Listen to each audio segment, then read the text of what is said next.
andima kosopa makila kolo Yesu komama na yo atalisanga nzela ya bomoi apesanga bolingo ya banguna na ngai kolo Yesu komama na yo omonaki kokisengeli asala na foka oyaki yosopi makila na yo okoma foka na ngai Yesu pembeni ya papa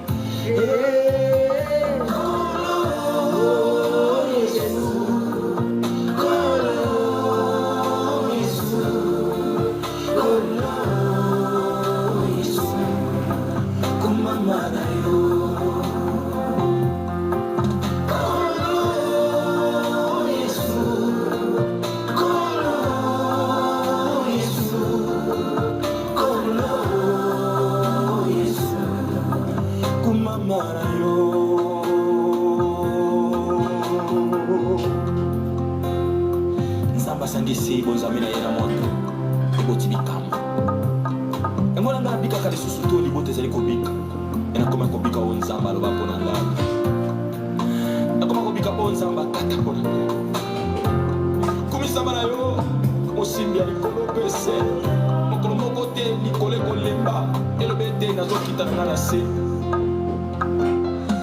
yango wana totomoli maboko likolo totatolio ya simili likolo na se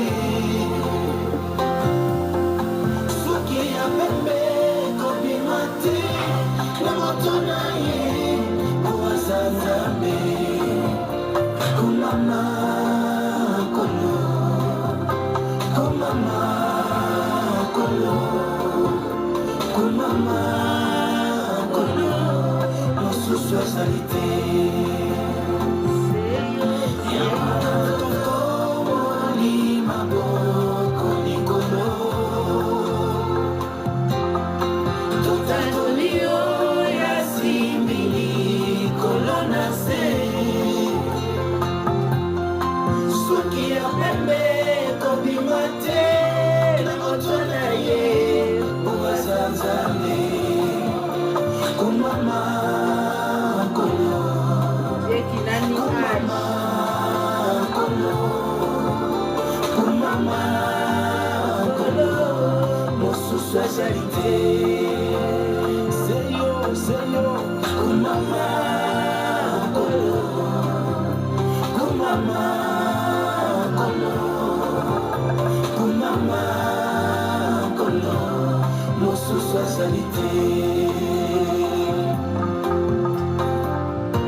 ceux qui aiment la gloire, venez écouter. Renouveler mandat.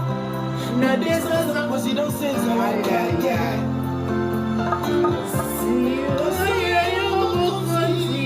ezange bandeli ezanga suka nalola mwande kozala te melekisa kozala te kozalisabe na bomo soki ya pembe kobima te na moto na yo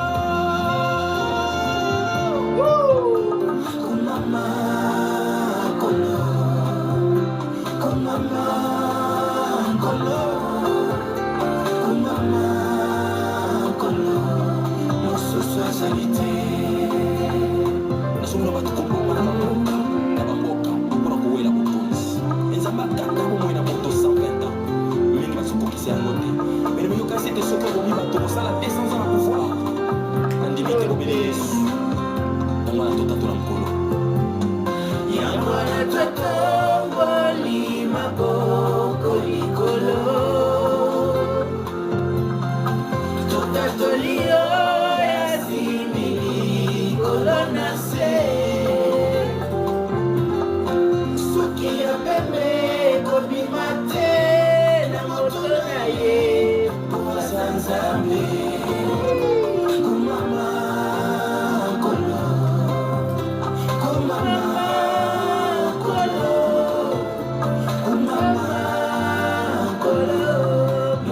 spiritualité. Yamana toto ni maboko nikolo. Totatolio ya simili kolona se. Suki ya bebe kobima te.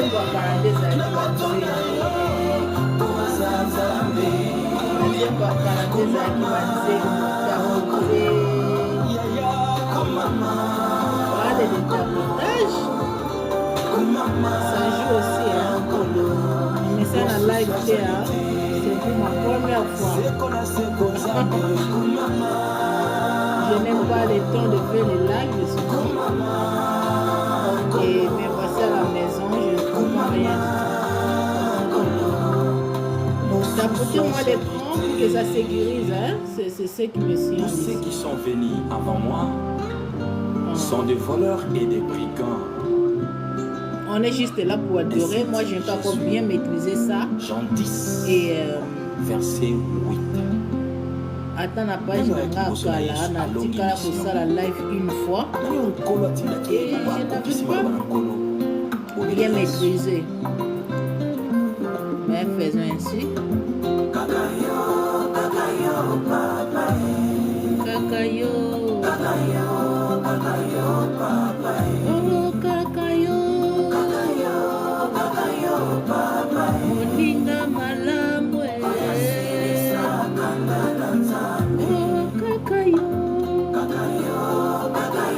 papa. Kakayo, yaya. Kakayo, papa.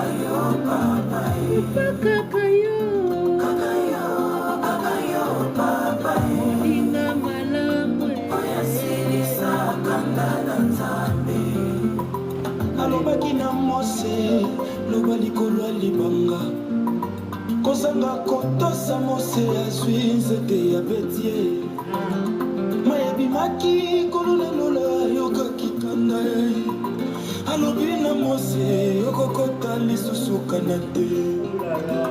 Kasi Yesu aye atosi maloba na Nzambe. Animi ya nyoko mabeta mabonga na yo tobike. Ekota nzube na moto banyokoli mwana na mpate. Alongoli kanda ezalaki epo ya papa.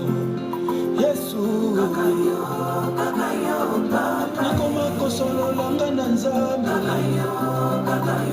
Likolo na yo Yesu napesa yo nini. Koma moninga na yo bakongole yo Nzambe. Ajina ekokani te na oya yo yaya. Kosobenganga moninga na yo. Sela ya kulusu tokoma bandeko Yesu. Kasoyaka mpona bayuda mpona nga. Komisa na Yesu.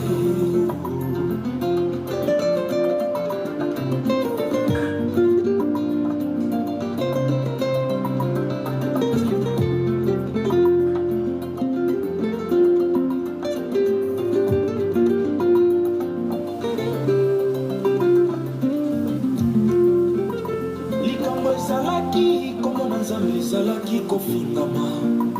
Davidi ayaki atuni aluki ete na ye moko.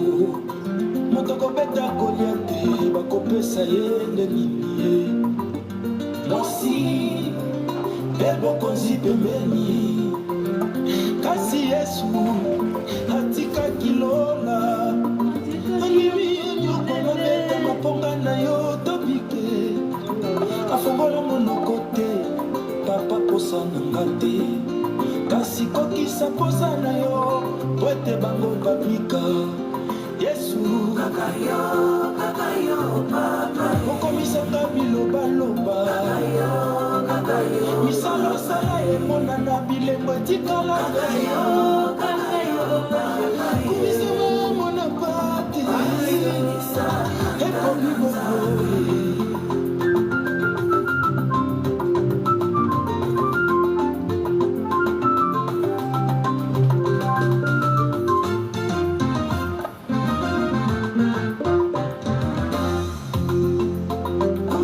Yesu, oh,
De toi est un bonheur pour moi.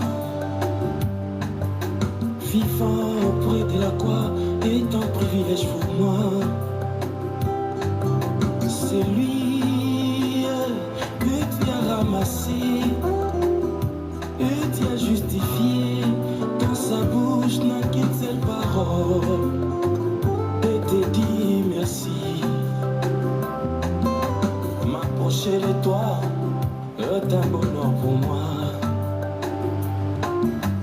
Vivant auprès de la croix est un privilège pour moi. C'est lui que tu as ramassé et tu as justifié. Dans sa bouche n'a qu'une seule parole de te dire merci. Merci Jésus.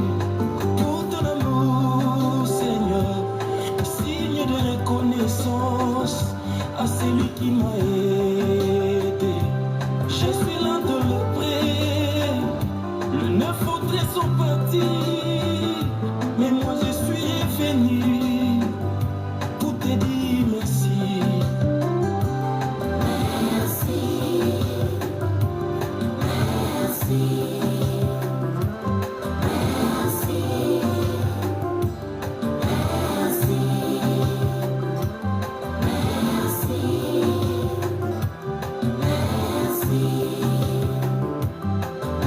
Merci.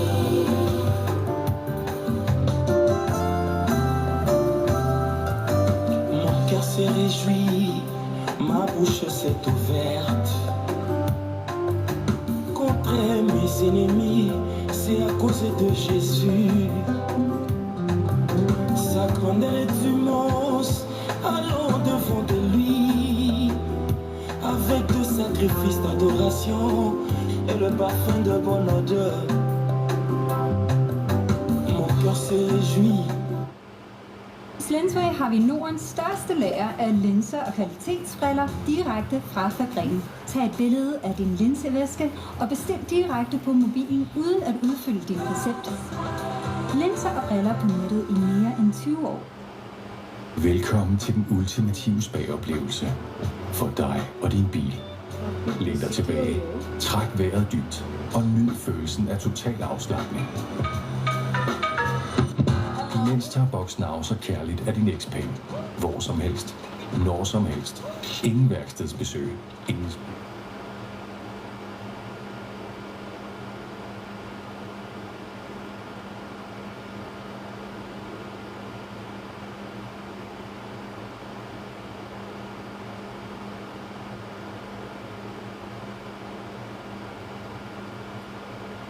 Immense, allons devant de lui, avec de sacrifices d'adoration et le parfum de bonne odeur.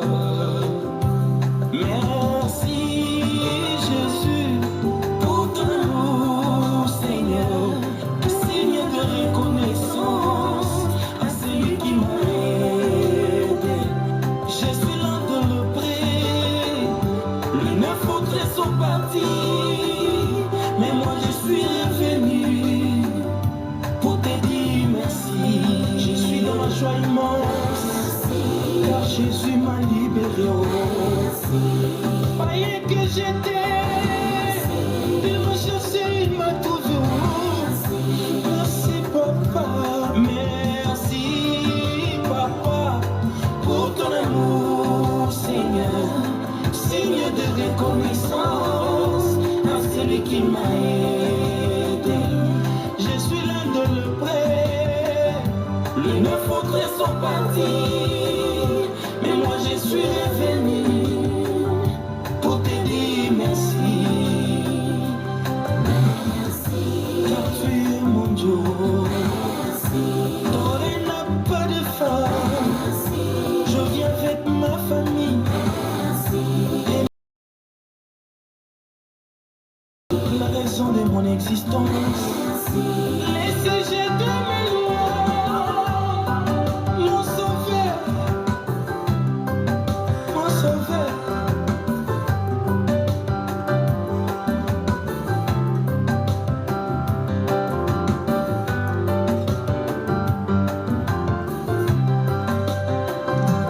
J'ai confiance en ta bonté, j'ai de l'allégresse dans mon cœur à cause de ton salut. Merci. J'ai confiance en ta bonté, j'ai de l'allégresse dans mon cœur à cause de ton salut. Merci. Nul ne saint comme Jésus, remplissons nos vases de paroles et associons-nous avec les anges en disant merci. Nul ne saint comme Jésus, remplissons nos vases de paroles et associons-nous avec les anges en disant merci. Roi des rois, c'est Jésus.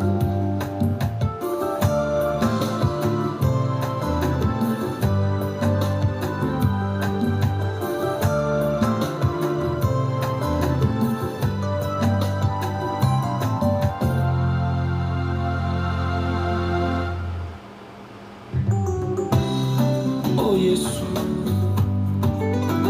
olomanga isomo na satana bizali kulusu ekoma kopesa ngai assurance otena yebeto esanza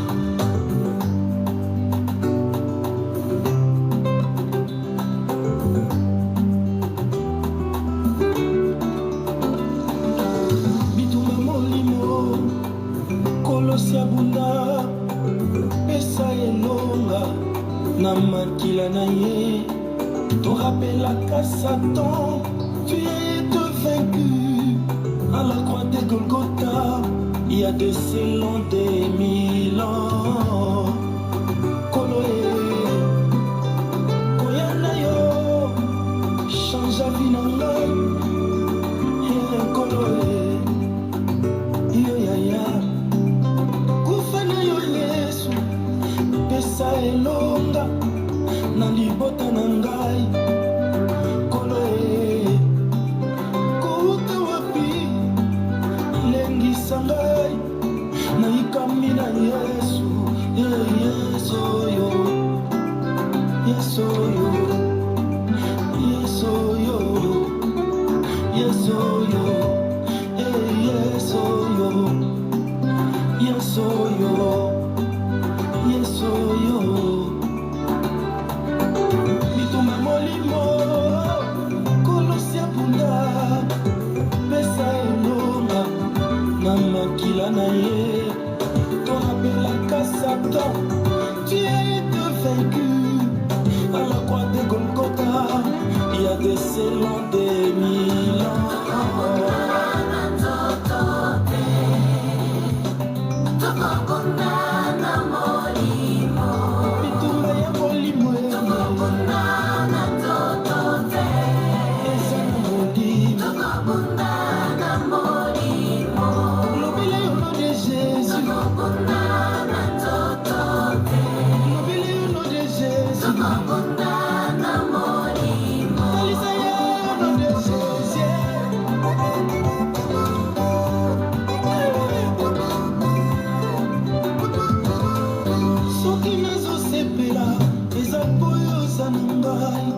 Kotambola moto likolo po yolongisa ngai, kombo na yo Yesu koma pilipili ya moke, na monoko ya baini nabangaka te o, ata bitumba eye natalaki kulusu, bisika ngai esinalonga,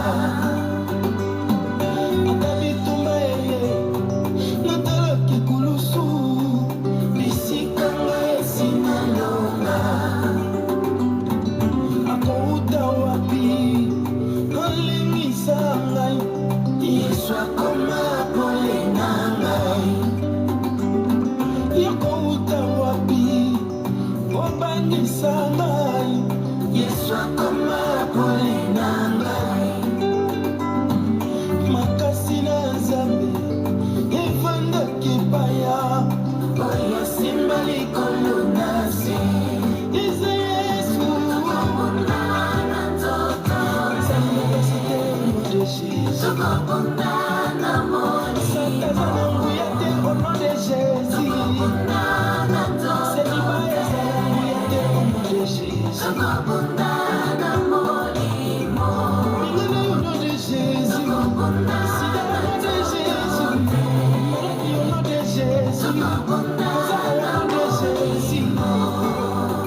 biso tobundaka lisusu te, tokoma koyebisa Satana na kombo na Yesu.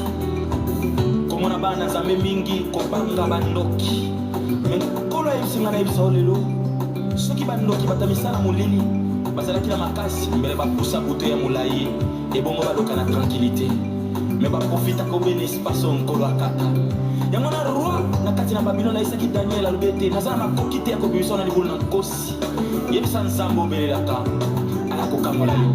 Ye azalaki roi, mais ezalaki na moto moko oyo babengi le roi des rois, qui est Jésus-Christ de Nazareth. Oh Yesu, moso azali te bobele koyana yo, change la vie na ngai, ekolo yo yaya, kufa na yo Yesu, pesa elonga na libota na ngai, ekolo akouta wapi alengisa ngai, na ikami na Yesu. Yesu yo, Yesu yo, moninga malamu, Yesu yo, Yesu yo, kosakate, Yesu yo, kakate, Yesu yo, Yesu yo, sana yo pembeni, Yesu yo, moninga kokami.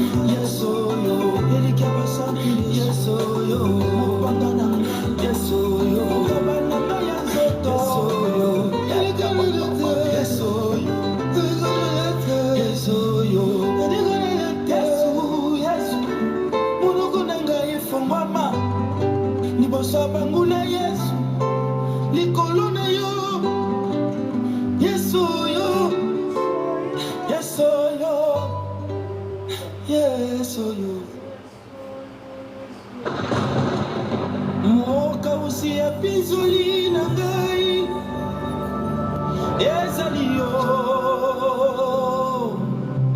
Yesu yango na motema nanga etatoli ete kumama na yo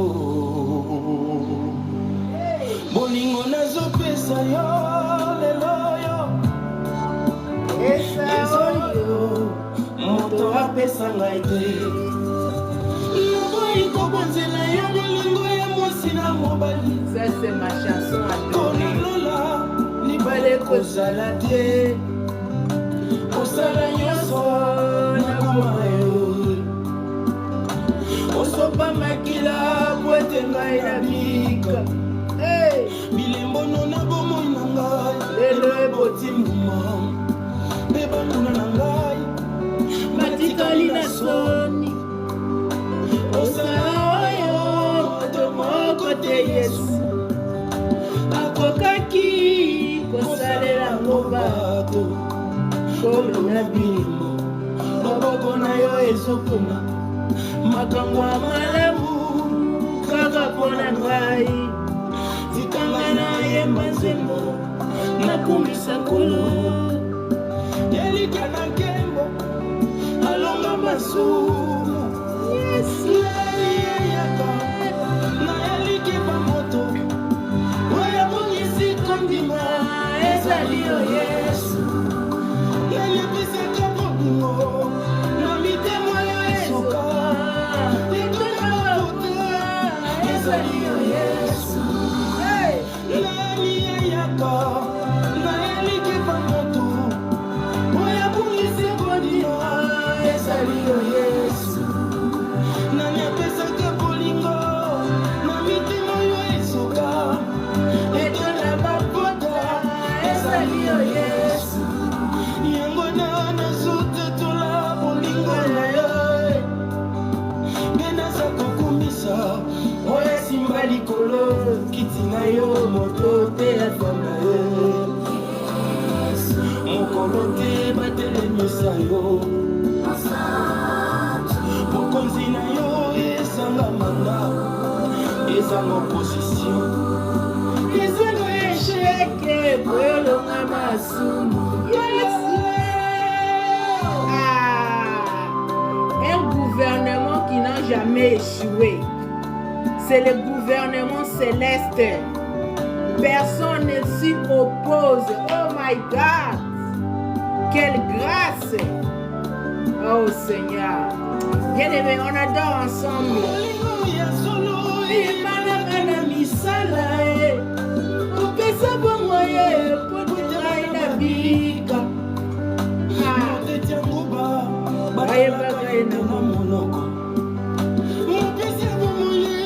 bakateli ekufa nzambe nzela ya kufa minyololo eza kokweya kamo na nzela ya kufa seliba eza kokima na nzela ya kufa nyonso eza kokatana loba likambo na nini eleki ye na makasi c'est quoi ton problème? C'est quoi ton problème que Dieu ne peut pas résoudre, bien-aimé? Oh là là. Moto moko te Yesu akokaki kosalela ngo bato kolo na bilemo maboko na yo ezokoma makambo ya malamu kaka mpona nga. Il y a une nouvelle page pour ta vie, bien-aimé. Dieu est en train de préparer une surprise que tu ne peux pas imaginer pour ta vie.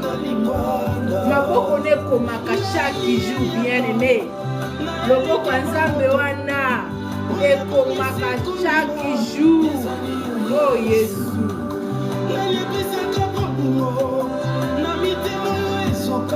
Oh Yesu.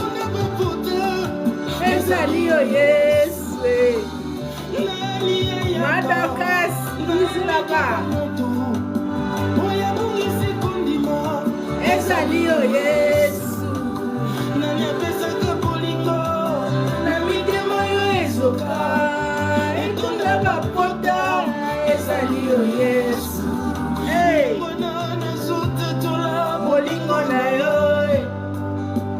naza kokumisa oyo simba likolo kiti na yo moto te afanda ye kiti eza ya mutu moko. La gloire revient à une seule personne qui est Dieu. eza l'opposition ezanga échec polonga masumu Jésus reçois l'honneur, la gloire et la louange en ce matin qui vient au fond de mon cœur. Mon cœur m'a dit de te louer en ce matin. Mon cœur me pousse de t'adorer. Je suis reconnaissante pour l'œuvre de la croix, Seigneur. Oh, Ezali o Yesu. La force et le délaissé. La protection des sans-abri, c'est toi, Jésus. Oh, le mari de veuve, c'est toi. Le père des orphelins, c'est toi, papa. Le guérisseur des guérisseurs. Donc, topangwisaka pizo ya bato baolela. Ntongo topesaka kimia na mitema ezoka Yesu.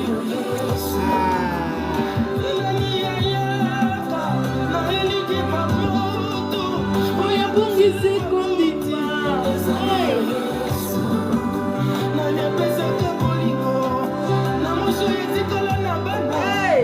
Mobali akenda kaka Yesu eza koyo kotika ngai te bomanga na maboko na yo bonge etomi oye naumela seko mikolo na suka nazala yo Yesu Yesu Yesu, oh, cette chanson, j'aime cette chanson. Banzembo akalande bando pesa biso ba inspiration. Bozo kanzembo consoler yo, oyoki nzembo, oyoki posa ko sambela, oyoki nzembo, oyoki posa ko yebisa nzambe likambo, oyoki nzembo po motinda yo za connecter na oh mon Dieu. Mais musique est débat, musique est comme à ma vie, musique est comme à YouTube et à Mbongo, musique est comme à concurrence, musique est comme à Nango, il y a ba clip et belé, kolata kitoko, kosala combo. Voilà les chansons qui inspirent. Oh là là.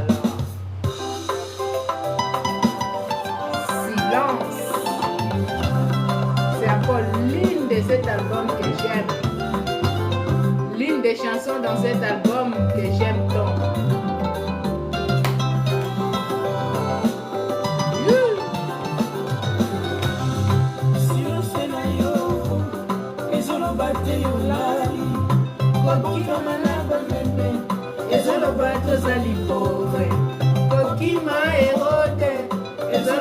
Lekio na makasi bobele pona ngai hey bobele pona ngai. La souffrance là c'était pour moi, oh mon Dieu. On dit m'a passé mwana yo mwana iboye ndimili waya songi alatsama na kembo kazandimi atika lola aya kotini kambona nga pesinga mituna talatinanga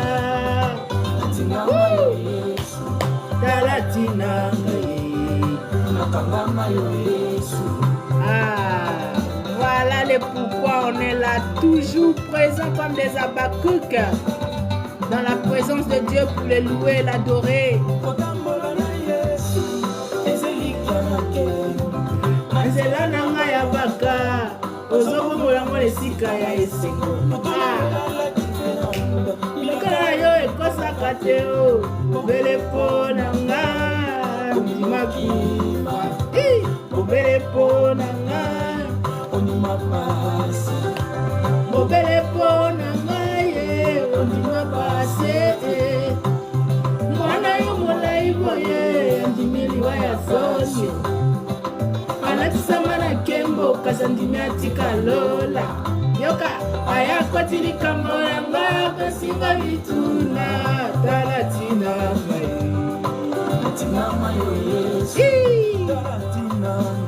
tokangama yesu na tina bien aimé tokangama nzambo na raison. On a des témoignages. Un jour quand Dieu nous donnera la permission, bien aimé, il y a des témoignages dans nos vies, bien aimés. On tokangama nzambo yo kondima yesu na tina tokangama yesu avec raison. Bien aimé, il y a des choses que Dieu a fait. Hey.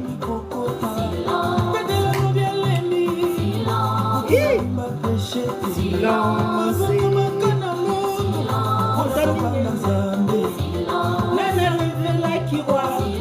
Motomine ina moto ezalaki nzambe. Nana révéla roi. Les 4e personnes dans le feu avec Shadrach, Meshach et Abednego. C'était Dieu. Hey. Bamona Yesu. Baluka balingisa yo. Bamona 3e personne, 2e personne. C'est Dieu lui-même qui prend dessus tout.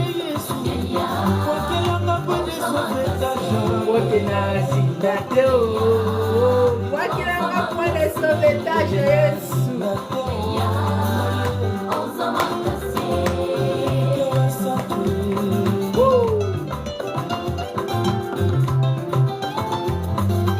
Yoka parcho, yoka makasi ya Nzambe ezalaka na silence maloba na ye echangeaka bavi ya bato. Yoka makasi ya Nzambe efandaka na silence maloba na ye ekochange vie ya patiente.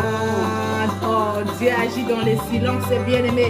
Dieu n'est pas quelqu'un de bruit. Dieu n'est pas quelqu'un qui fait parce que les gens sont là pour prouver aux gens, non plus. Oh, il est calme dans son coin, il est en train de faire quelque chose pour ta vie. Il est calme dans son coin, il est en train d'écrire une nouvelle page pour ta vie, bien-aimé. Dieu là ne ment jamais, il ne déçoit jamais. Il est là à nos côtés pour nous combattre. Oh, bien-aimé, il nous apporte toujours la victoire. Oui, silence. Akomaki mokozi. Hey.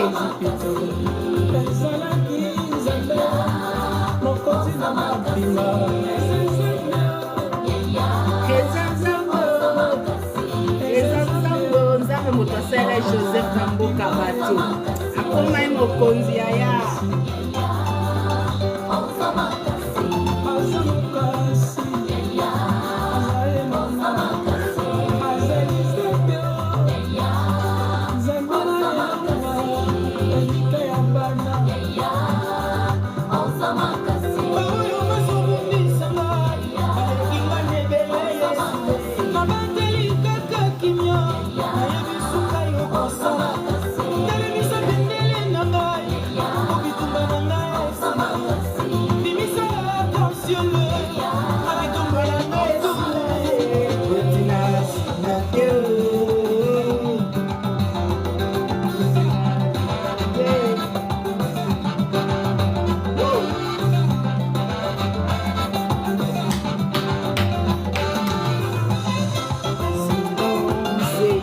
Bien aimé, le titre de cette chanson, c'est Silence. Que Dieu n'agit pas parce que les gens crient Azomalate, Azobotate. Pourquoi Nenzamba Koyoka pour agir? Non. Il fait chaque chose en son temps, bien aimé. Kolanda baboui o eza pembe na yo te. Kolanda makelele ya terrain ya football te, bien aimé. Bajouer nde baza na kati o bakomene bis, c'est notre Seigneur Jésus. Alors bien aimé, ne sois pas agité parce que les gens qui sont à tes côtés sont en train de t'humilier, de se moquer de toi en disant ça ne va pas, ceci, cela, bien aimé. tombola miso na yo nekulusu esika nyonso ekokisamaki Så kan du følge dig hjemme her. nzambe wana akosaka te atikalaka na yongo ya Her er motu plads til te at leve. alobi soki bana ya bato bazokosa bana na bango te baopesa bango bilo bana yango besoin en combien plus forte raison lui notre Père céleste bien-aimé ne sois pas agité par la foule, ne sois pas agité par ce que les gens disent de toi, ne sois pas agité, Dieu est là, il agit, il n'a pas changé. Alléluia. On continue de prier.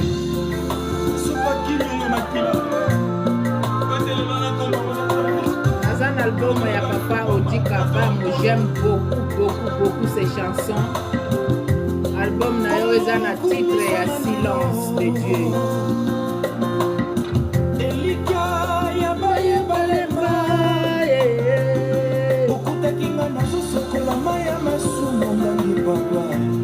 Oh yes.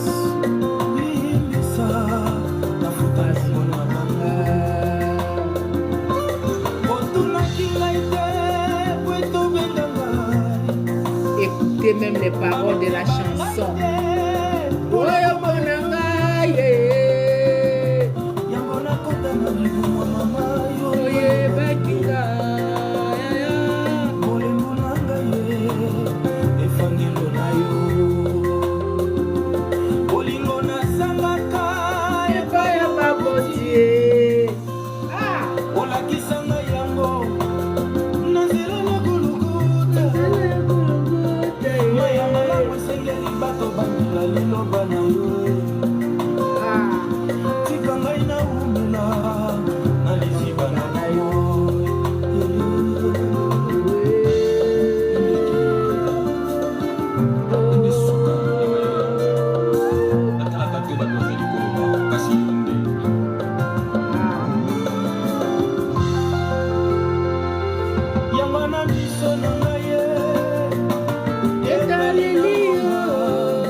Peu importe la condition de la vie que tu es en train de traverser, peu importe les humiliations qui est autour de toi, bien-aimé, peu importe le rejet au boulot, fixe ton regard à celui qui t'a créé, regarde vers le ciel. C'est par là que tu auras solution à tous tes problèmes, bien-aimés. Amener solution à ma problème aux Zoluka. Amener solution à ma question aux Arango bien-aimés. Il y a une réponse nango. Nous qu'il a beaucoup de la caillou et l'eau. Après, on peut ça quelque chose. Après, on peut aider les lots. L'eau a kochola yo. L'eau a kotuka yo bien-aimé. Mais pas na yes koyo. Atoye mbalaboni. Atoye 10 fois. Atoye 50 fois. Même je ne sais pas, peu importe. Alors venez tel que vous êtes. Atali ma bena ote. Atali ma salité na ote. Atali ma indifférence na ote bien-aimé. Alors venez tel que vous êtes bien-aimé. Alors, kota la te, pas problème aux autres kanakati bien-aimé. Kota la te, lié au fandi. Kota la te, parce que vous avez mukanda te na moko fandi. Vous avez papa, vous avez maman te bien-aimé. Mobala kima yo atika yo na bana. Moi ça soudola yo na bana. Mobala tika yo na hôpital bien-aimé. Na état critique. Sache que tu as un Dieu qui répond à tout problème.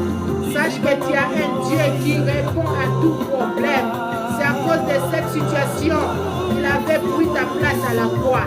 C'est à cause de ce chômage qu'il avait pris ta place à la croix.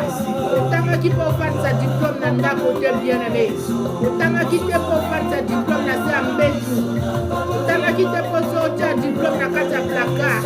Mais nous avons un Dieu qui donne la promotion. Quand il donne le travail, il donne aussi la promotion. Il est Dieu. Quand il te donne le travail, il te donne la force. Il te donne la loyauté. Il est Dieu capable à toutes les choses, bien-aimé. Zamara ko sakata, ako sakate bien-aimé. Motamokila ko promettre yo lelo ke kuna bagarde baboyo kosa. Okosuka wapi bapromettre rendez-vous okie bato baleki ebele bareporte, mais pas nzambe bien-aimé. Ata boye 10 000 akorésoudre baproblème au même moment. Il est Dieu qui fait tout et qui connaît tout. Eh bien-aimé, otalelaka nani, otalelaka nani, otalelaka nani bien-aimé. Devant problème okomi kolela-lela, mwana na papa te, nana mama te, nana mobali ya malonga te ya soutenir nga, nana yaya te ya malonga ya kombo bien-aimé. Toza na yaya malonga wazwa nyonso lekulusu, wazwa esika na yo bien-aimé. Kolela te, pangwisa miso na yo. Na place olela bukisaka ne nzambe, na place osenkiete adoraka nzambe, na place okende koyebisaka bato ya koyebisa yango epa nzambe. Bien-aimé, je dis souvent, la femme est coupée pendant 18 ans, elle était toujours au temple. On a dit la femme est coupée pendant 18 ans dans les temples.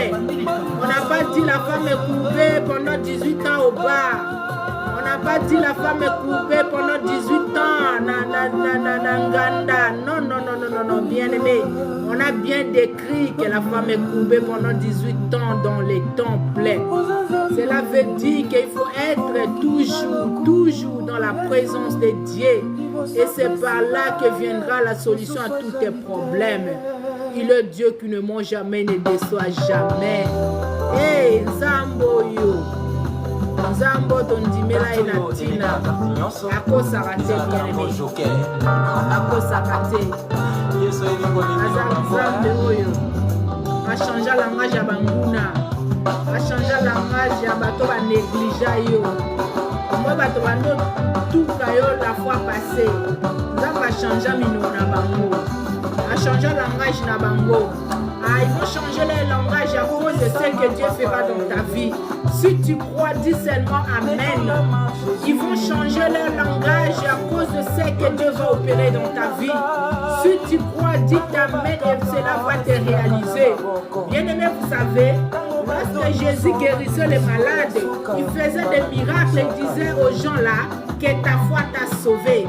Bien-aimé, que cette parole de ce matin, oh, te localise là où tu es, mets seulement ta foi, mets seulement ta foi et tu seras sauvé, et tu seras guéri, et ta situation sera décomptée, bien-aimé. Il est Dieu capable, alléluia. Il est Dieu capable. Jésus a dit que la foi de ta maman t'a sauvé, non. Ça a été que la foi de ton papa t'a sauvé, non. Mais il disait toujours, ta foi t'a sauvé. Que ta foi te sauve en ce matin, bien-aimé. Il a dit, la vie et la mort sont au pouvoir de la langue. Bien-aimé, oyo koloba ndeko kokisama, oyo kondima ndeko kokisama. Alors bien-aimé, esalemela ndenge motema no elingi, esalemela ndenge ozosema pa nzambe. Tiaka kondima okomona gloire à nzambe. Lobaka amen okomona loboko ya nzambe, bien-aimé. Lisola nzambe ezaka lisola bato balangwa masamba.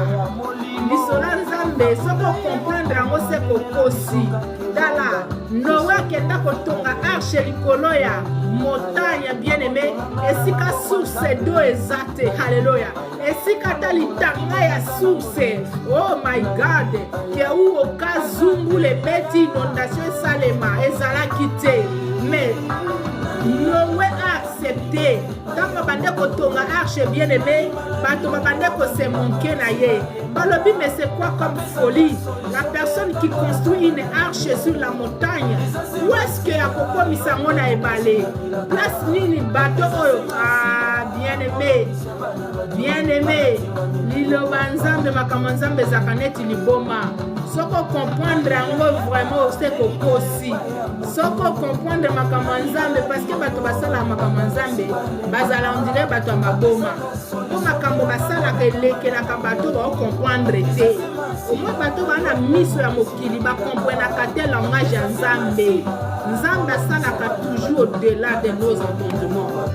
Esika bato ba okanisa nzambe akanisaka wana te. Esika bato ba oloba ke non nde esika nzambe oloba oui. Hey, bien-aimé, latelanga foi ya Noé kuna bien-aimé. Zwelanga foi ya Noé kende kotonga arche na likolo ya montagne. Tala, mvula ezobeta kala te. Mvula ezobeta te ozomona lobiko nona libota na yo. Mvula ezobeta te, mvula ezobeta te kala te. Okomona lipamboli na yo bien-aimé. Tu seras sauvé toi et ta famille. Tu seras guéri de ta maladie. Tu seras restauré, bien-aimé, dans la situation qui te fait perdre le temps. Ozole la bonne mariage, wana tala nzambe oyo. Azongisela nani. Azongisela papa oyo biloko na ezika nyonso oyo. Akozongisela lisusu fwande. Nzambe wana akosa te. Azaleka nzamba Job te. La Bible dit que la gloire de la seconde maison sera plus glorieuse que la première. Bien-aimé, nzamba salelo ozangaki. Nzamba peso o motema no bando luka. Nzamba changer langage ya banguna na yo. Tellement ba humilia yo trop, olingo normaliser situation ezolelisa yo. Tellement ba beta mapsolo na yo mingi, okoma complexé. Obina okoma kuna te, bayebi ke mobala kimanga no. Bayebanga ke na belaka. Bayebanga ke na zananga chômeur. Bayeba ke na fande pas ba parents jusqu'à 45 ans. Mais bien aimé, cette fois-ci va changer langage. Va changer maloba. Va changer maloba. Va tuna yete. Na betelo lisolo. Tango paralytique. Bakenda na ene pembeni ya Bethesda. Au début ma famille babando ya ko visiter. Bazo ya ko tala ye. Est-ce que abikaki akoyaki na mai? Asalaki boye parce que ata na normal lelo. Yo ozobela oumeli na hôpital. Omoni première semaine famille bakoya de gauche à droite pour na ko visiter yo. Deuxième semaine ça peut aller. Troisième semaine bien aimé kenda siko beta 6 mois na hôpital. Beta une année na hôpital. Ndoko comprendre que non bato o nazaki na bango. Bazalaki na bango ka batu. Oh my God. Oko comprendre que bato nazalaki na bango bazaka ka batu. Bien aimé bandeko ya paralytique batika kié. Tellement awumeraki. Tellement ba mois, ba année ngo pe moko te mi balete. Bien aimé à compter une année 2 ans, 38 ans. Oh bien aimé, bakanisa na bango akufa. Bango bakanisa ke paralytique à Koufa. Mais je me demande que tango abikaki atikaki toujours na Bethesda, il fallait qu'elle zonga na maison de sa mère, na maison de son papa. Mais ma question est celle-ci. Tango ba monaki paralytique azoya na lina ena sia loboko parce que nzambe ebisaki ye. Lève-toi, prends ton lit et marche. Oh my God. Si quand tu as marché, tu as zonga qui n'a pas de parents. Parce qu'il fallait zonga n'a pas de parents pour abandonner la vie. 38 ans, les qui sont à Bethesda, il fallait zonga non n'a pas de parents pour recommencer la vie bien aimée. Alors ma question que je te pose en ce matin, tant que paralytique a qui n'a lina na salipeka. Sikoyo.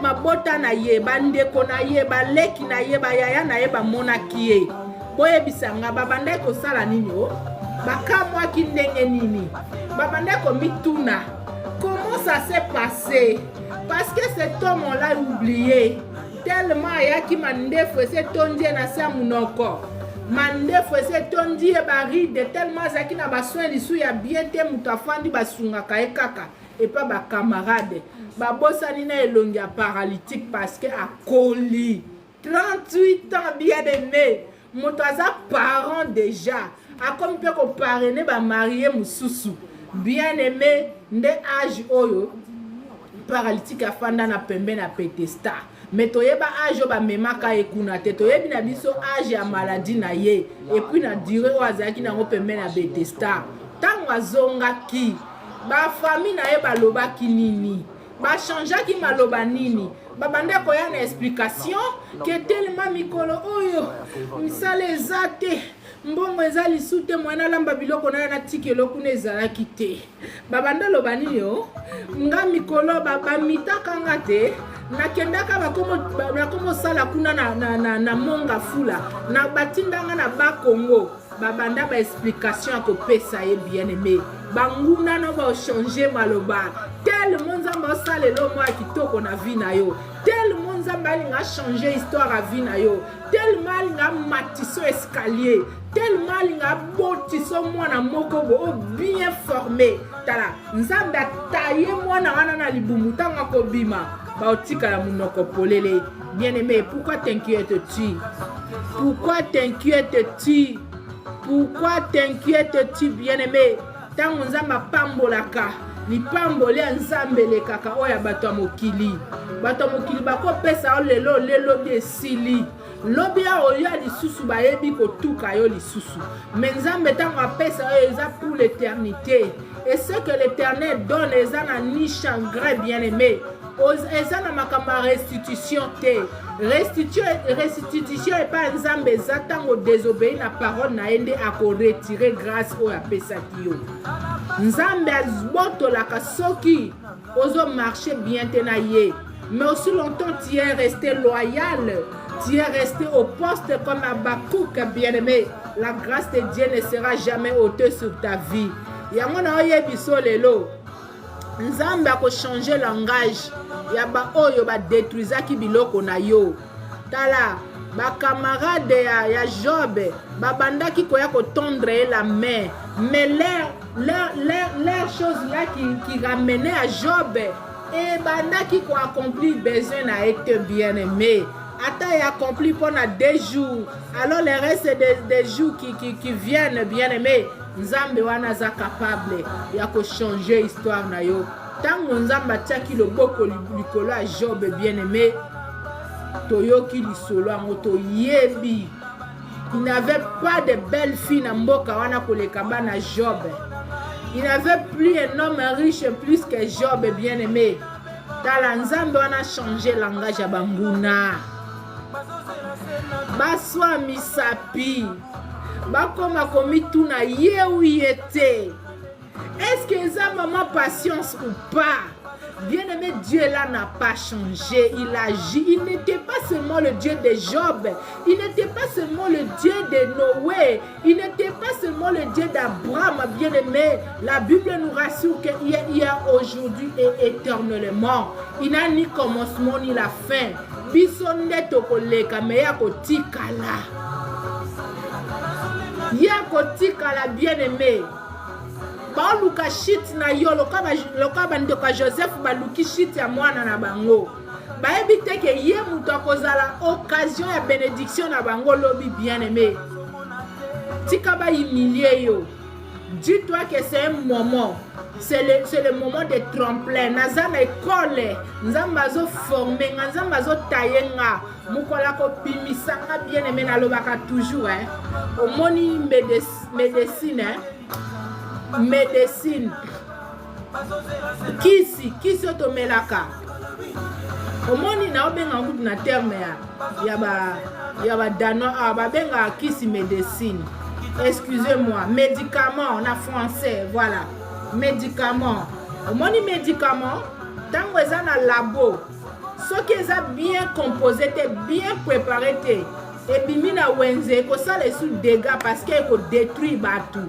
Mais aussi longtemps, médicaments est bien dosé. Excusez-moi.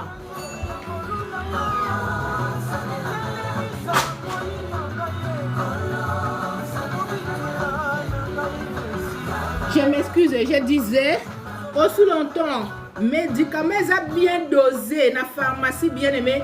Tant que ko bima na pharmacie et ko pesa bato guérison. et qu'on traite maladie proprement dite, bien aimé. Mais tango, qui c'est bien dosé, et rekobime koza na catastrophe, bien aimé, oza na laboratoire ya nzambe. Na lobelo na tongo lelo oza na laboratoire ya nzambe. Esika zo tia dozike, esika tia makolo, oh là là, eko pesa melayo. Esika nyonso oyo, yo ko kende ko kokota na nzoto ya moto, opesi guérison, dont tu seras le canal de la bénédiction de ta famille bien-aimée. Ozana labo ya nzambe, nzambe wa préparer yo, azo doser yo. Tango bima na société, okosala exploit. Lève moi kati. Oh là là, c'est quoi? Oh. Nabi makambo te nzambe na ngai. Il y a quoi ici? Ni nango ezo apparaître awa. Ils ont signalé que le live va prendre fin dans 4 minutes. Ok, pourquoi alors? Mais pourquoi? Réseau instable.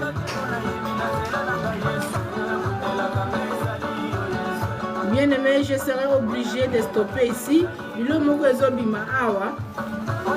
Mon guna aza méchant. Il ne veut pas qu'on puisse se partager ensemble avec mes frères.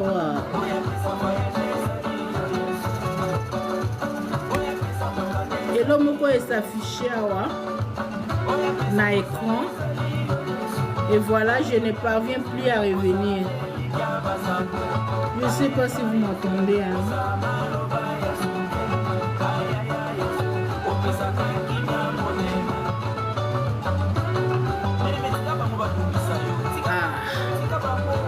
Et maintenant, je vais couper où ça?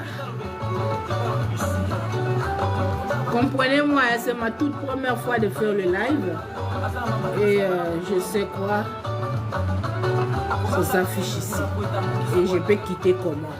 Hey, bye. On se dit bye. Hein? Je sais pas. On dit que le live va prendre fin dans 3 minutes.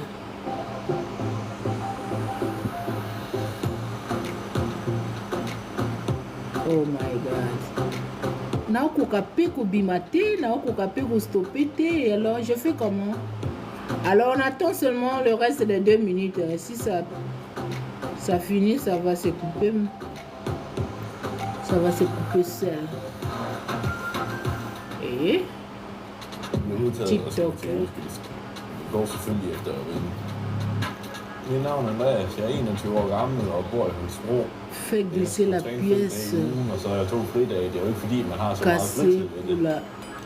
Je dois glisser comme ça. Det er bedre, og du bliver mere sikker i det, du laver. For forståelse for, hvordan du skal gøre i forskellige situationer.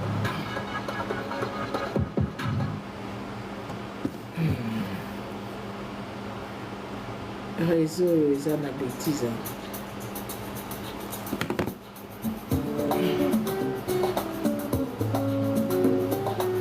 Fais glisser la pièce du cadre. Je vais glisser ça où?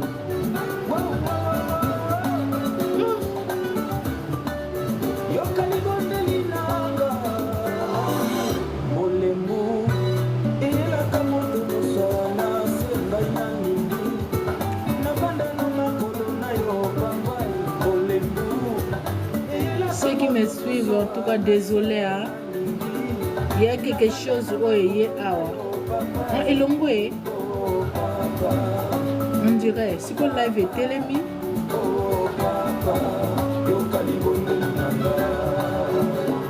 Désolé. Hein? C'est ma toute première fois de passer un live. Je ne sais pas comment ça se passe ici. Et voilà. Et l'homme est bima qui a un amoni répondre.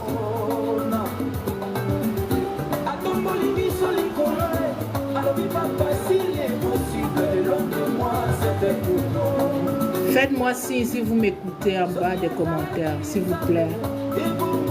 Parce que je ne comprends rien. Où suis-je?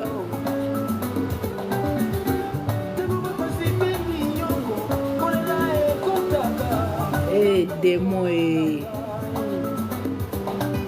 t'a vaincu à la croix. Vous aimez toujours qu'on passe les messages de bêtises et vous êtes remplis là-bas.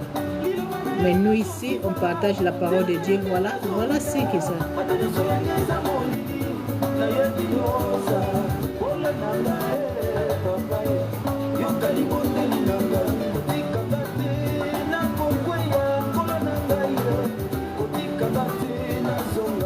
Est-ce que beaucoup komelanga kuna kebozo yokama? Parce que je ne sais rien si ça passe ou pas. Écrivez le volume est bon. S'il vous plaît. Quelqu'un peut écrire ça. Sinon là, je vais m'arrêter alors.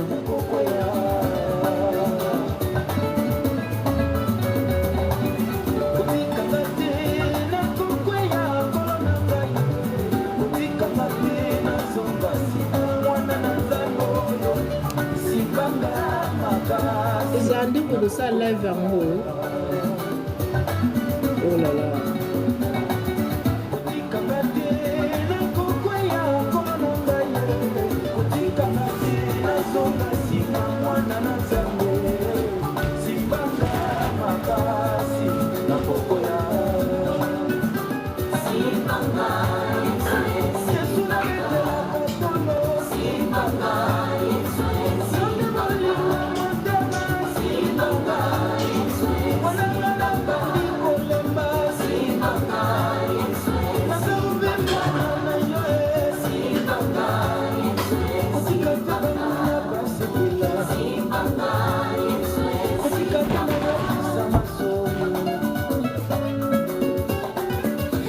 Bien-aimé, je serai obligé qu'on s'arrête ici. Je n'ai jamais passé de live sur ces comptes depuis là. Alors je ne sais pas tellement, je ne suis pas douée de ça. Et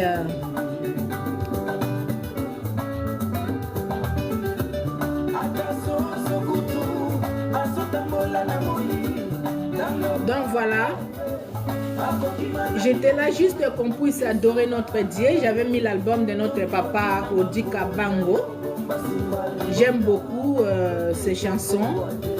Et voilà, c'était juste pour adorer. Alors moi, là il y a l'adoration, nazanga teroye sanza melikamo. Et tu n'as pas pour ça na partager parole moko et bénir mutumoko. Et tu n'as toujours na yebisa na fortifier mutumoko parce que nous sommes le ministère chrétien de réconfort.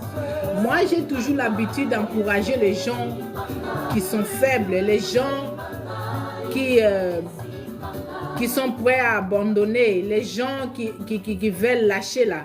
Voilà, c'est ça l'objectif de notre page ici, pour motiver, pour donner des conseils sur la vie chrétienne et la vie que nous vivons au fait.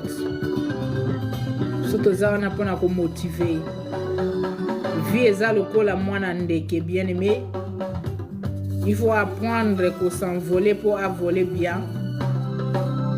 Parce que ce qu'il faut apprendre était, tant qu'on s'envoler, force est pesantée, ou ils ont des problèmes, ils ont des difficultés et qu'on tire en bas. Alors pour s'envoler, il faut bien apprendre comment s'envoler. C'est ça l'objectif de notre page, de notre contenu quoi. Voilà. Alors na tiaki na nzembo ya papa oyo. Na lingango tellement ba musique na ye. Eza ba parole oyo epambola la vie nanga d'ailleurs. Et fortifier kanga et encourager anga na makambo ebele et puis epesa anga espoir. Que peu importe la condition de vie, ba coup, ba mépris, ba rejet, ba déception, ba maladie, ba réalité à mokili, donc on ne baisse pas les mains. On ne baisse pas les bras car on a un Dieu qui défend notre cause. C'était à cause de ça qu'il avait laissé son trône de gloire. Il s'est vêtu par un vêtement d'un serviteur, descendu sur la terre amona epasi ndenge nga na omona alalaki mpe nzala Yesu oyo. En fin de compte akufaki liwa ya humiliation enfin ke nga nazala oyo naza lelo. Bien aimé, nazanga maloba te, nazanga maloba te oyebisa nzambe oyo, nazangaka maloba te oyebisa papa oyo mosala sala papa na nga koka osala yango te. Mosala salela nga la croix ndeko na ngai te, mobali te, bana te, mutu te.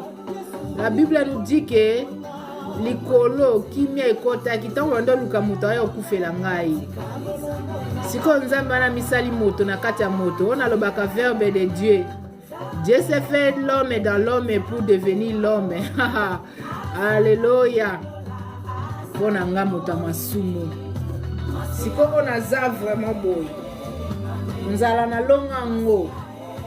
Nalala na kimia mboka naza bitumbeza te. Sikoyo nazala emporté na bonheur ambo ya poto. Nazala emporté parce que nazangi bilamba te, parce que nazangi olia te. Na posa na objectif eza royaume des cieux. Lolo eza poto te bien aimé. Poto eza lola te j'allais dire. Poto eza ba voyage te. Lolo eza ba voyage te. Lolo eza mbongo te. Okoza na nyonso me osomba lola te bien aimé. Lolo eza ko marcher na droiture. Lolo eza ko marcher na certitude, na conviction et puis na ferme foi. Kokota lolo eza moto oyo aza na crainte de l'éternel. Peu importe ta beauté, peu importe ce que tu reflètes, bien-aimé, n'est rien devant notre Dieu. Nzambe wana atalaka aspect extérieur te bien-aimé. Atalaka ba bien matériaux te. Nzambe wana atalaka bana ozana bango te. Tomona bato batika bana 10-15. Batika bango yaya. Bato mbongo bakufaka bainspiraka bino nini pona avenir. Ba millionnaire bakufaka elobela bino lelo te. Vraiment. Alobi que la nature elle-même vous enseigne. On pose une question, la nature elle-même ne vous enseigne-t-elle pas? Si vous avez le côté bien aimé, rachète le temps, il n'y a plus le temps bien aimé. Il n'y a plus le temps. Toi jeune, réjouis-toi de ta jeunesse, mais n'oublie pas qu'il y aura jugement. Peu importe aux annonces bien aimés, mais n'oublie pas qu'il y aura jugement. Il y aura jugement. Toyo kangona sango. Na oto beta lisolo no wetanga bando tonga arche likolo ya ngomba. Bato ba oseka e metango mbule beta ki ba yeba ki importance ya arche wana. Makamanzambe zakalokola liboma. Makamanzambe zoza neti te. Omosko ozo douter na ngwana yango de vérité. Siko oyo zo ndima yango nde ba okosa yo bien-aimé. Changer pensée na yo na tongo lelo. Peu importe aux alliés, aux refléter ce que tu dégages, tout ce que tu fais là. Ce que vous avez dans Nzambe te yeba que vous avez épave sans moteur. Yeba que vous avez étiquette. Bukola souka Nzambe oyebiso je ne t'ai jamais connu. Alors bien aimé, c'est le moment, rachète le temps. Moi j'étais là juste pour écouter la musique. Alors le Saint-Esprit m'a poussé de partager ce message avec vous. Que Dieu vous bénisse. J'ai vu ma batterie déjà déchargée. Alors c'est ma toute première fois de passer un live.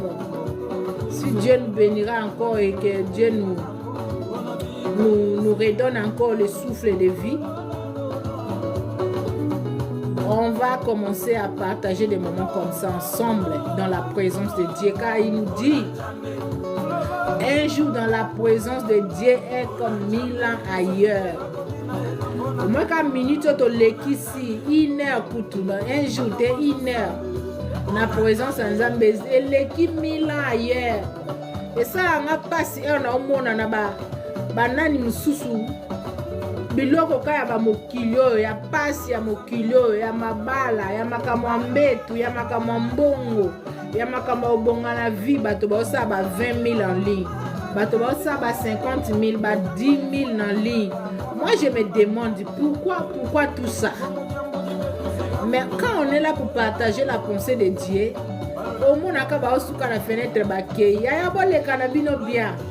Boleka, la Bible nous dit il y aura un moment, il n'y aura plus de prédication, ni des exhortations. Tout ce qu'on fait ici, ça viendra un jour, ça ne sera plus.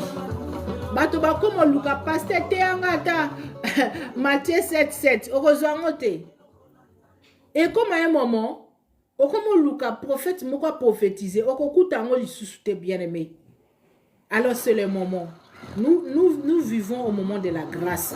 Moi j'ai toujours dit, profitons de la grâce que Dieu, que Jésus lui-même est encore notre avocat auprès du Père. Profitons de cette grâce pour saisir l'opportunité d'être dans les champs de Dieu, de lui servir de tout notre cœur, disons. Il est là aux côtés de notre papa comme notre avocat. Alors, akoya kalate lokola juge bien-aimé. Au lieu de profiter d'un moment grâce, tozo zela mukoloya lokola juge. Tant oya lokola juge, il n'aura plus pitié. À cause de suna mawaya mutute. À cause de suna posa ya koyoka ba pardon na ote. Alors profitons au moment de la grâce. Profitons au moment de cette grâce. Tous ces opportunités à kopesa bo mona biso et pas nzambe. Tant ezali susute. Bata biloko mokilo yo koleka lobi eza isute. Po ba oba zwa bandako. Ba oba vivre na ba memling. Ba oba vivre na ba château. Ya ba tika bango. Ba kunda bango na ndako ya 1 mètre 2. Bien-aimé, c'est le moment. C'est le moment, bien-aimé. C'est le moment de donner ta vie à Jésus. Parole et lobby, cherchons premièrement le royaume des cieux et le reste nous sera donné par-dessus.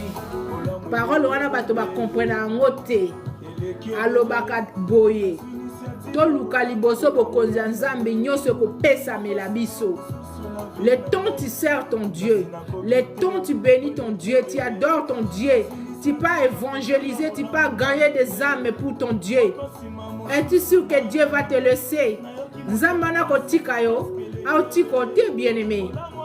Et le reste là. Ezalaka matabisi. Ezalango na lobaka. Écoute. Bomoni ndako ya transit ba okipaka. Ba ekipaka ngote voilà. Ndako ya transit ba ekipa ngote. Yo za na transit oke ko somba ba kit ya cher, ba meuble ya cher. Jamais. Lukaka l'essentiel, voilà, le plus important. Lukaka est là pour servir pour un moment. Quand la Bible nous dit que nous sommes sur cette terre comme des passagers, alors bien aimé, un passager ne prend pas toute la maison sur sa tête pour marcher avec. Un passager ne prend pas toute la maison sur sa tête et marcher avec. À cause de l'essentiel, bilamba on s'est changé à 2 jours. Ils ont servi au caca. Parce que yebi place aux okende, o yebi destination place aux okenda. Mais place aux okende, bien aimé. Au communauté, au équipé ndako, au tondisi masumwe, au tondisi bilambaye, au tondisi basi, au changer mibali, au commence ba makambo et plaire na nzambe te bien aimé. Talaba comparé biso pamba te kozala lokola voyageur. Un voyageur azaka toujours bien aimé à développer sujet oyo. Voyageur azaka toujours en ordre. Voyageur mon paya azaka toujours en ordre, il faut mikanda na eza en ordre. À cause de mato imi balé likolo azoyoka information en mboka, qu'est-ce qui se passe autour de moi parce que naza mon paya tala mopaya la kapongi ya miso moko liso moko na lobalingala ngope komplikaka. Mopaya la ka mingi te. Mopaya za ka prudent, toujours en ordre. Eh, yo za mopaya olingo o sala mboka na mboka na yo. Eza vi na biso na ser mokili oyo. Toza na biso balekinzela. Peu importe tout ce que tu vas gagner. Oui, ça va te faire du bien, ça va t'honorer, ça va te bénir, ça va faire tout ce que tu penses là. Mais ce n'est pas ça l'objectif, bien-aimé.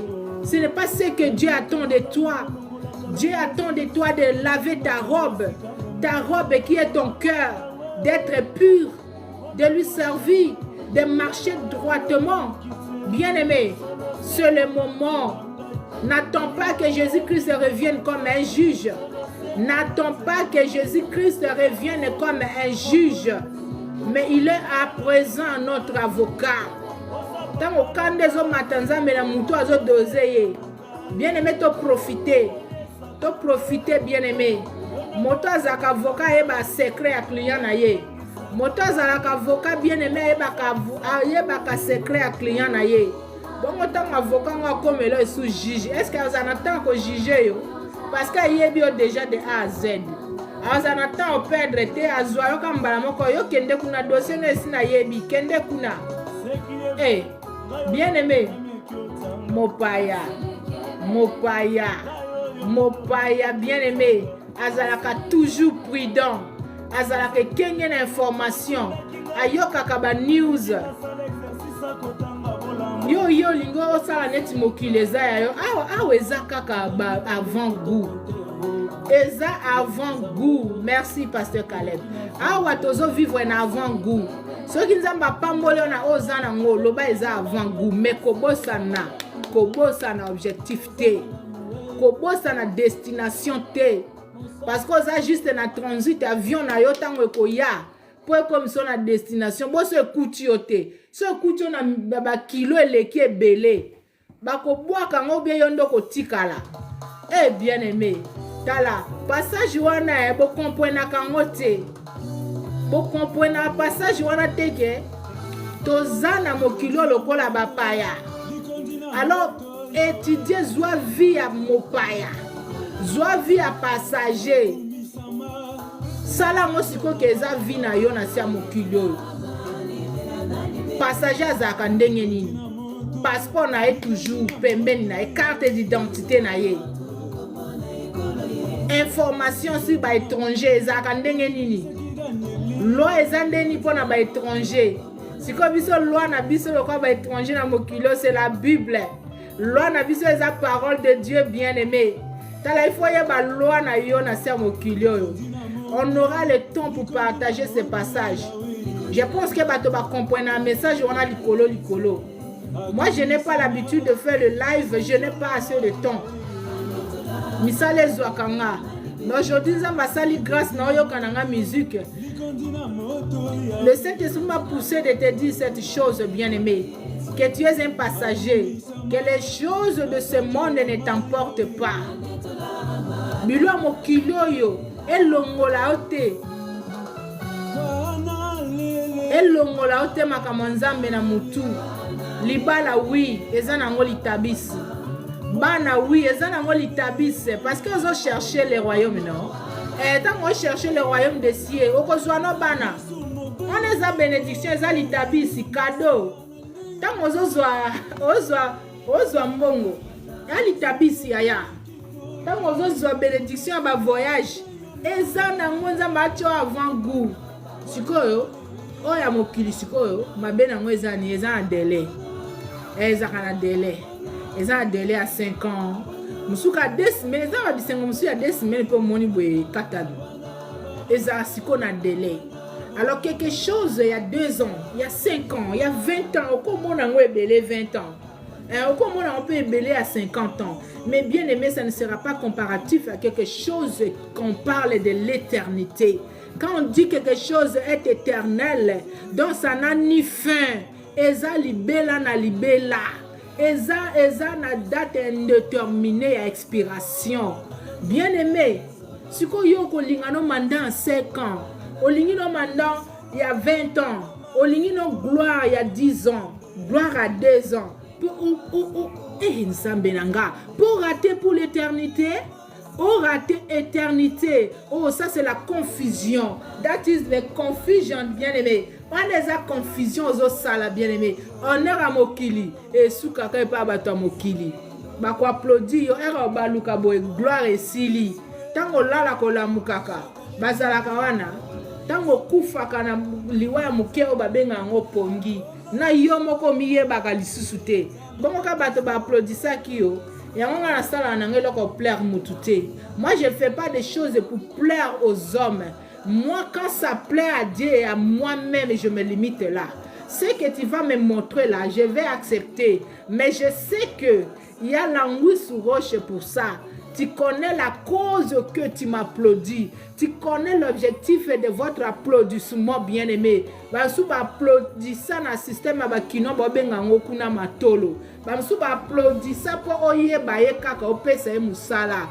Bamsou basalaka bongo po azo lempa yo bien-aimé. Mais pas Nzambe. Nzambe azaka Nzambe ya corruption te. Atoza na beauté ya ndenge nini bien-aimé. Ekolobela Nzambe loko te. Na auto partager message moko tango Esaïa banda ko présenter mwana na Eliab liboso ya Samuel tango yaki ko luka nani David ya oindre ye Nzambe ebisaki Josué eloko wana na loba Josué Samuel Nzambe ebisi Samuel kolanda grande taille kolanda parents wana ozomona te ya Eliab Nzambe na otala libanda te mais Nzambe na tala kakati bien-aimé. Peu importe ce que tu reflètes, ce n'est pas ce que Dieu veut de toi. Dieu veut ton cœur. Dieu veut que tu sois en ligne, que tu sois son enfant, que tu sois celui qui marche selon ses préceptes bien-aimé. Alors toi, tu te crois belle, tu te crois beau, costaud avec ton argent, avec tout ce que tu vas avec. Tu t'en fous de la chose de Dieu. Oui, on t'acclame. Bamindele awa na mboko yo maman moko azaka na 50 ans to posa une question un jour to banda ko se préparer pour to kende église alors azo c'est on no kende église on ko sani nga depuis ma naissance na kenda église kaka une fois jour ya baptême nanga. Neto tunya siko baptême mango zwaki po ani habiter mes parents selon coutume à 14 ans 13 ans il faut aucune de confirmation. Alors c'était juste une fois. Ndé to comme tu ne tobi oh yo aucun de na âge na vraiment une fois à l'église abi mais oui qu'est-ce que Dieu fait avec moi? Tobi non c'est pas une question comme ça. À l'objet ben oui. Moi, je me réveille seule, je me lave, je me prépare, je quitte ici. Je fais ce qui est 50 km à Moussala aller-retour dans Kendaka, 100 et quelques kilomètres par jour. Na mon Nzambe te? Oh mon Dieu. Na lobita na loye AGC ke ibo. Azo lobake Nzambe nde mutu asalelaka ete ye moko azwaka makambo nyonso na maboko. Bien aimé, quand on dit na lola au moins na lola koko ozala te batu nyonso bazala moins de 30 ans tala bien aimé yango nazaka contre bato bazalaka salivia et amoni akomi kopo nda komo ya kokanga na makambo Nzambe. Je vous déteste et je vous dis ça ouvertement. Je suis contre vous.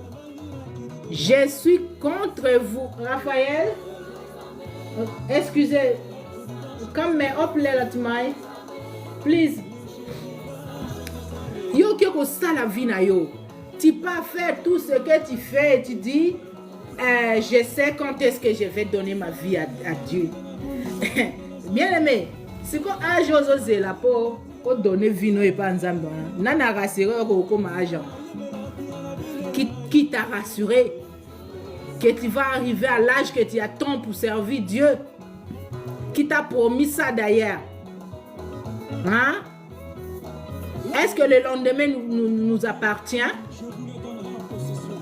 Au moins, toujours on rencontre de vie passée, la vie que nous passons à l'instant. Mais ce qui peut se passer dans 20 minutes au devant de nous, personne ne le sait. Le futur, c'est un mystère. Alors toi, na ba calcul na yo zoloba na osa na no vie après ça na comme na âge moko boende na wana comme poussa na liwa Nzambe wapi ba osaka na ebo Seigneur tala et ça la que lengizo c'est la Nzambe za jeune et ça la ka bien aimé on a lobaki nani Josué Nzamba pesaka ye ba principe wana po akotisa ba Israélite na Kana. Principe wana ezaki parole na ye.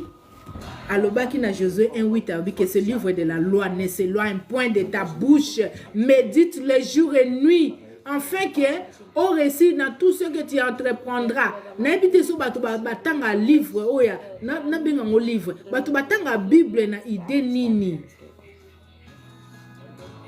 Même condition David a tiqué là Salomon bien-aimé. Azoye bisa pour royaume na biso durer. Il faut marcher dans la droiture, il faut marcher au landa commandement en Zambie afin que le royaume n'a pas où là. Il n'y a pas de gymnastique à faire, bien-aimé. Il n'y a pas de gymnastique à faire dans la chose de Dieu. Marche dans la droiture, bien-aimé. Respecte la loi de Dieu. Aime ton Dieu. Aime ton prochain.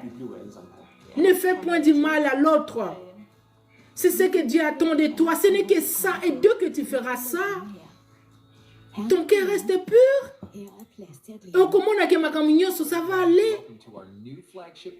Au moins, ma caminyoso, nous avons bundelo na molili place bato wa le kakate yo ye oleki. Biso to linga tout monde na miso batoma. Batoma baza tellement ebelé na génération alléluia. Il y a plein de tomas. Alingi kaka mona. Alingi kaka yoka mona na miso. Excusez bien, mais na soit chargé. Na moni charge nanga. Core concepts needed for singing mastery, along with a belt ranking system to track your progress through those milestones. At the end of each of these modules, you'll be asked mastery, along with a belt ranking system to track your progress through those milestones. At the end of each of these modules, you'll be asked to submit a video to a KT-based certified coach showing you can actually demonstrate what you've learned, starting with taking a correct diaphragmatic breath. If you pass an assessment, a coach will update your belt color in Discord, which will appear next to your name. If you don't pass, they'll give you feedback on what to work on. The course PDFs explain the milestones and belt system in more detail, along with helpful visuals for the more complex topics. Your subscription also includes access to 20+ live monthly workshops covering a wide range of singing topics. We tried alternating between day and night so that international students can find times that work for them.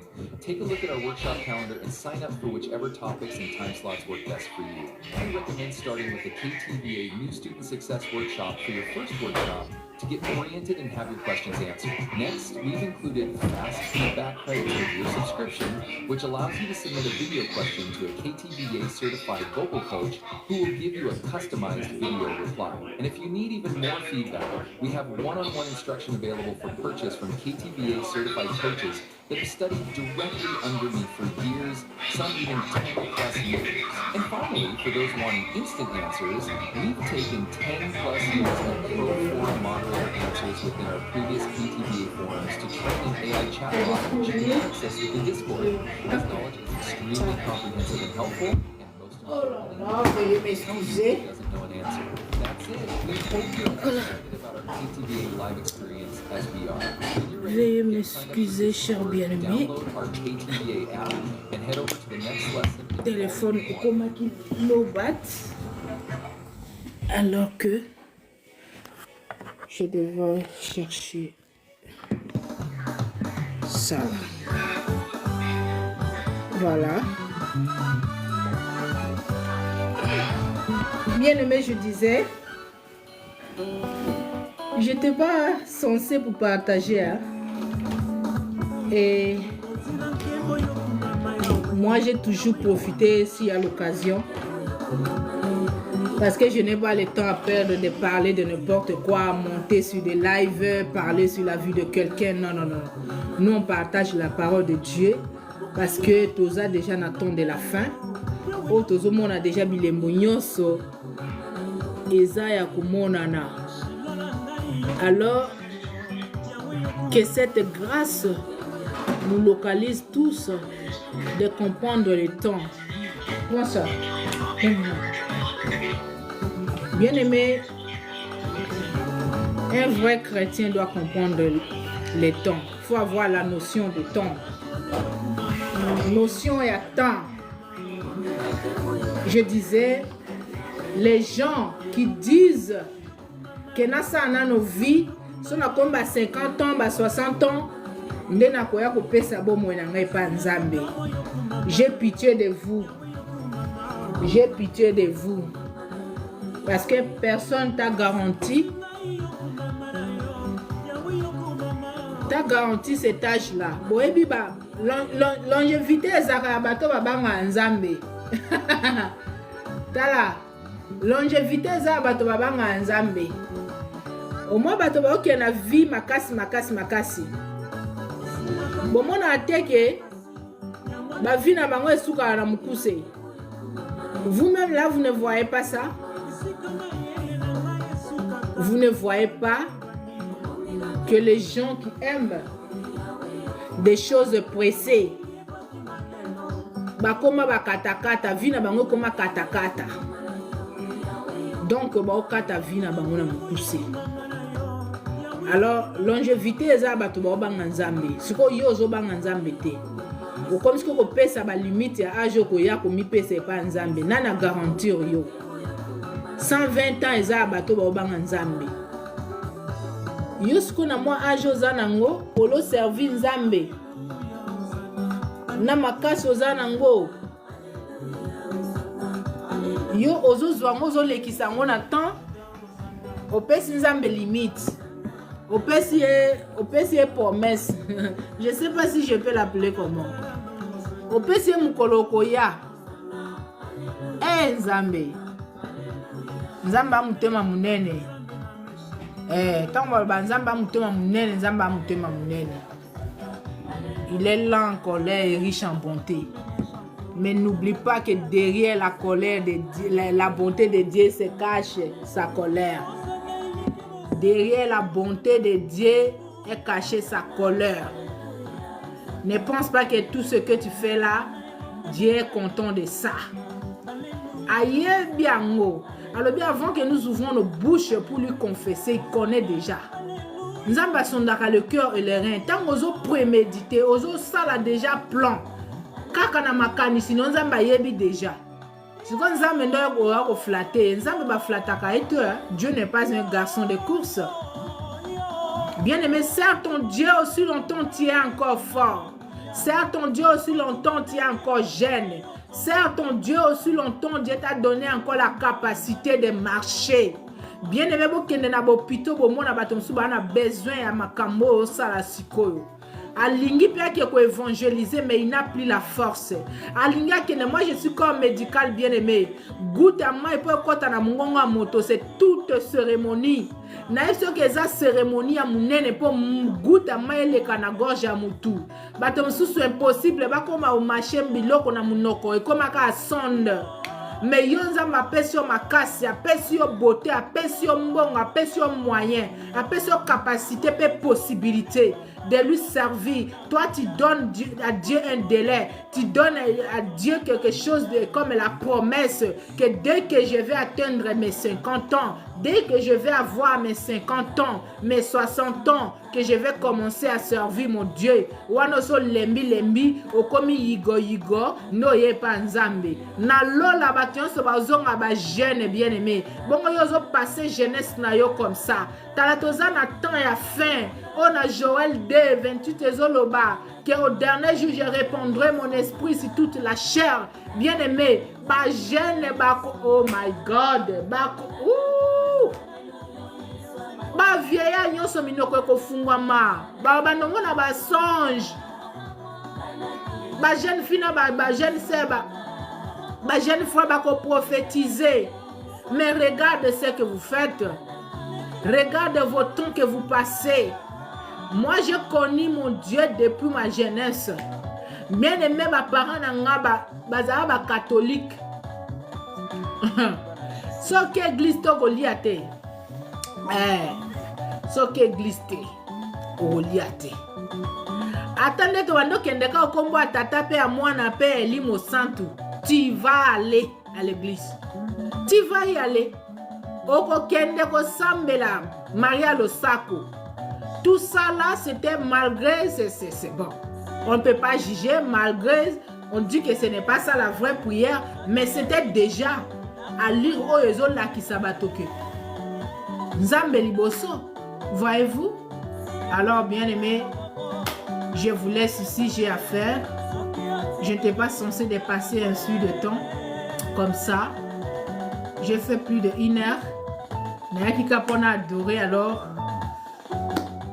Biso ba otoza ba tout monde comment ba soifé ya ko partager parole. Tondima komi bimisa. Boye pona ko partager ka parole nzambe to bimisa bilongi na biso. Bien aimé pour partager la parole de Dieu, sinon parce que tous un réseau où est très dangereux, où ils salir batou, mais nous quand même on a pris ces risques pour venir parler de la part de Dieu. Alors nzambe wana toujours saler la yemo kwa yeba ko bomba biso. C'est ma toute première fois de passer un live. Je ne savais pas comment ça fonctionne ainsi. Alors au fur et à mesure, tokobanda ko passer parole à nzambe moye. Ce qui nous va permettre. Alors, restez toujours branchés, connectés dans la présence de Dieu. Parce que yende oyo aza moteur ya vina biso. Que Dieu vous bénisse. Que Dieu bénisse toute personne qui était connectée. Que Dieu bénisse même ceux qui étaient restés à la fenêtre. Que Dieu vous comble de sa grâce. Laisse-moi prier et clôturer. Seigneur, nous te disons merci pour les moments qu'on a passés au devant de ta présence. Seigneur, il n'y a pas d'hasard au devant de toi. Tu savais qu'en ces jours, on sera en live pour t'adorer, pour parler de ta part. Laisse que cette parole tombe dans une bonne hauteur et que ça produise au centuple. Que toute oreille qui a écouté cette parole soit bénie. Et que ton Père de gloire, cette parole soit gravée définitivement dans leur pensée. Tu ne mens jamais. Ta parole est comme la pluie, quand elle tombe, elle ne peut retourner de chez toi sans pourtant bénir la terre. Seigneur, je sais que cette parole a béni la terre, malgré que je ne m'étais pas préparé. Mais poussé par toi, tu m'as dit, tu as mis ta parole dans ma bouche pour parler à tes enfants. Seigneur, sois béni. Je sais que tu as fait quelque chose de bien. Tu as restauré une vie. Tu as conscientisé une personne en ces montagnes. Que Seigneur demeure aujourd'hui à jamais, Dieu à perpétuité. La continuité de la journée entre tes saintes mains. Ceux qui sont encore sur le lieu du travail ou en chemin de la route pour aller à la maison, accompagne tout et chacun, Seigneur. Que tout ce qui viendra détruire notre soirée soit nul et sans effet. Bénis toute personne qui a tapoté, qui a aimé, qui a commenté. Que leur grenier ne manque de rien. Bénis-moi aussi également. Donne-moi encore la force et l'inspiration davantage que prochainement, si je me lève de parler de ta part, Seigneur, que je parle comme je n'ai jamais parlé. Merci pour ces moments agréables au devant de ta présence. Car tu as dit 1 heure au devant de ta présence, c'est comme 1000 ans ailleurs. Papa, merci d'être là. Merci de nous consoler, de nous restaurer, de changer l'histoire d'une vie. Merci de guérir, merci de transformer et merci de bénir en ces matins. Nous te disons merci à jamais. Dans le nom de Seigneur Jésus-Christ. Ainsi priez et réclamez, nous disons tous Amen, Amen, Amen. Tapotez si c'est acclamé, je ne sais pas comment ça se passe ici. Pour la gloire de Dieu, il est Dieu. Il est toujours celui qui réalise des choses que personne ne peut réaliser. Voilà, merci pour vos présences. Merci pour le temps disposé. Que Dieu pense à vous. C'est lui le rémunérateur de tout. Qui vous rémunère pour vos temps perdus. Shalom à tous et à la prochaine. Ciao, ciao. Maintenant, le problème, c'est de couper. J'ai coupé où? Hey, Ngaye. Je suis sur TikTok depuis 2000 combien? 2002, je crois. C'est 2000. Oui. Mais regarde-moi. Nasamboete. Je vais couper où? Où je fais seulement des retours. Ah, voilà. terminé.